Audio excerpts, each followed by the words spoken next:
Hey, it's Lisa from Lisa's Sanctuary talking to you today about the truths of domestic violence, trauma, and healing, because the healing is what it's all about. A question that I get asked a lot, and a question that I asked myself so many times, was, can he change? And I know that we are so desperate, and that probably doesn't sound like a nice word, but I know we just want so badly for them to change, because regardless of what's happened, there's that love there, and it could be genuine love, it could be trauma bonding, but you do feel love for that person, and you just want it to be better. You just want the abuse to stop. You just want it to be how it used to be. And so even if there's a separation, I still get asked, can he change? And my answer to that question is, he can change. And I speak a lot from female victim, male perpetrator lens, because that's my personal experience. I would never speak from, the lens of the other way around or a same-sex relationship. I don't have the experience with that, the first-hand knowledge and experience. So I do speak from female victim, male perpetrator lens, or through a lens.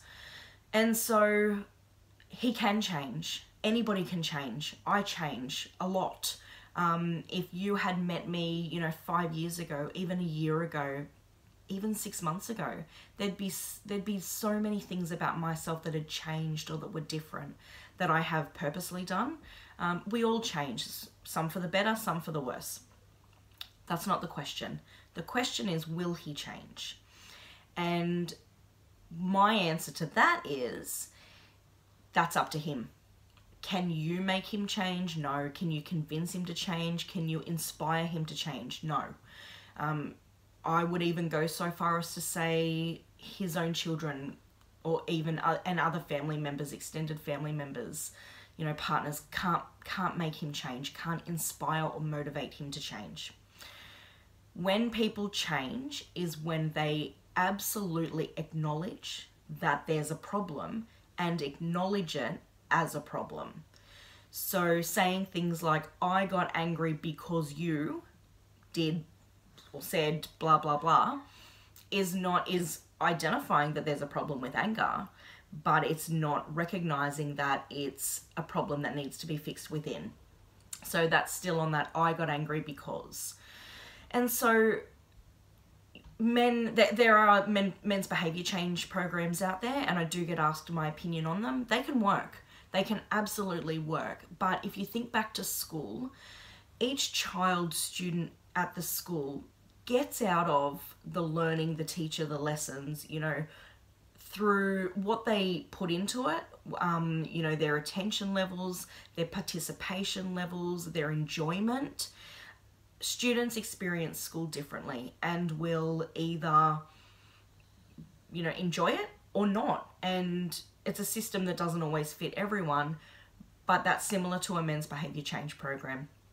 If an attendee is at the point where they absolutely acknowledge that there's an issue, that it is domestic violence and can name it, and understands that they need to do something about that, inside about either emotional regulation, identifying their past traumas, because I'm a big believer that trauma is the basis for so many harmful and hurtful behaviors. That hurt and that pain from trauma. My message is that we need to heal the trauma. Heal the trauma, heal the pain, change the behavior. And so when people can acknowledge, and this doesn't just go for male perpetrators too, female victims, I feel very strongly that they need to heal their own trauma as well, and identify it and really work through it.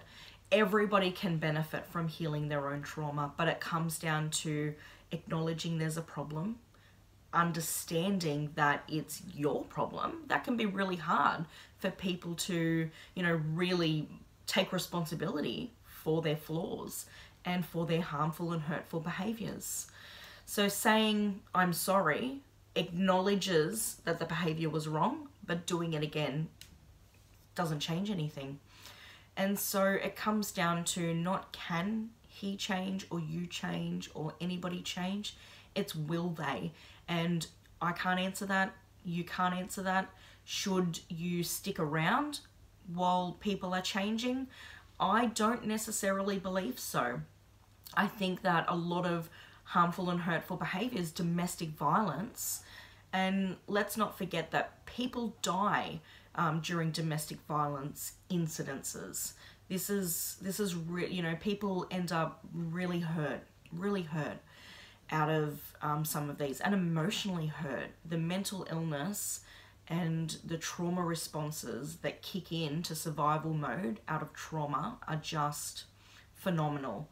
So what we need to do is heal the trauma, heal the pain, but not just say sorry and acknowledge it, but really understand it's something we've got to change and heal within. Even while you're in the relationship, or if you've just left it and you're wondering if you can or will change, too early to know. These things take time. Think about kicking a habit that you didn't want to, that was causing problems. So something like smoking is, probably really easy to go to. If you understand that there's a problem with your smoking, whether, your kids say something, or you're worried about health issues, or you're worried, or the cost, they're pretty expensive these days. If you understand that, but you're not ready to give it up, you're not going to change. You're not going to give up smoking. And that can be the same with domestic violence related behaviors and emotions. And the abuse is, you can acknowledge that you respond in a way that's not okay, but you can also not take responsibility for actually acting out that behavior, and flip it back to, I did it because you made me do that. This is what, this is what else happened. It has to be what my behavior is not okay, and it's my responsibility to fix, because it has to be fixed. It is causing a problem in my life and for the people that I love, and it has to be different. And then really putting in the work. So victims, perpetrators alike, I recommend everybody do some trauma therapy, because I believe trauma is the basis for pretty much who we are and how we respond and how we react. But work through it, and it's going to be painful and it's going to be messy, but when I can sit here and look at situations that used to cause my trauma responses and cause my body to enact that fight, flight, freeze trauma response, I'm now in a position where events that would have normally caused me to flip, I can reflect on and understand what my role is, what my responsibility is. I can choose a different reaction. I can choose a different response, and I can create a different outcome. And that's what healing has done for me. That's what healing is for me. Being able to make a different choice consciously choose how to respond and react and participate in life. And so, can he change? Yes. Will he change? That's up to him. But also take a look at yourself, because domestic violence causes a lot of emotional trauma. It's a lot of mental trauma. And it's important that you identify your trauma too and work on healing that. You'll be so much better off. So thanks for watching. My favorite little saying, you are significant because you are, and I love you because you exist. Have a great day.